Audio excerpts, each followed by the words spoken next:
মার্কিন president Donald ট্রাম্পের ঐতিহাসিক শুল্ক আরোপের ঘোষণায় অস্থির হয়ে উঠেছে বিশ্ববাজার। যেসব দেশের সঙ্গে যুক্তরাষ্ট্রের বাণিজ্য ঘাটতি আছে সেসব দেশের উপর শুল্ক বসিয়েছে ট্রাম্প প্রশাসন। এতে মার্কিন শেয়ার বাজার সহ বিশ্বের সব দেশের শেয়ার বাজারেই ব্যাপক দরপতন হয়েছে। 2020 সালের পর সবচেয়ে খারাপ দিন দেখল যুক্তরাষ্ট্রের শেয়ার বাজার। দেশটির তিনটি প্রধান সূচক ডাউ জোন্স, নাসদাক ও S&P 500 গড়ে 5% হারে কমেছে। শুধু মার্কিন শেয়ার বাজারই নয়, এশিয়া ও ইউরোপের শেয়ার বাজারেও দ্বিতীয় দিনের মতো পতন অব্যাহত আছে। অর্থনীতিবিদদের আশঙ্কা, ট্রাম্পের শুল্ক নীতি বিশ্ব অর্থনীতিকে মন্দার দিকে ঠেলে দিচ্ছে। The tariff announcement ended up being more extreme than most investors had anticipated. And because of it being extreme, investors are now worried about what the reciprocal tariffs will end up being. শুল্ক আরোপে সবচেয়ে বেশি ক্ষতির মুখে পড়বে Nike, Apple সহ বড় বড় শিল্প প্রতিষ্ঠান।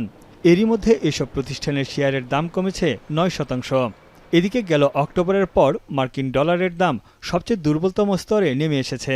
সাধারণত শুল্ক আরোপে ডলার চাঙা থাকলেও দীর্ঘমেয়াদে প্রবৃদ্ধি বাধাগ্রস্ত হওয়ার আশঙ্কায় বৈশ্বিক মুদ্রার বিপরীতে ডলারের মান কমছে।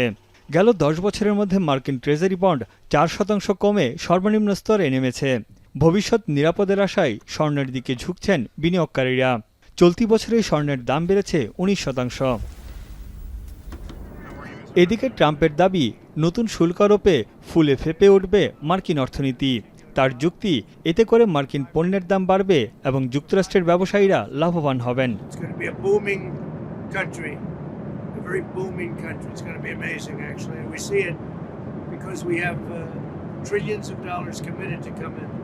বিশ্বব্যাপী শেয়ার বাজার ও মার্কিন ডলারের পতনে গভীর উদ্বেগ জানিয়েছে বিশ্ব বাণিজ্য সংস্থা।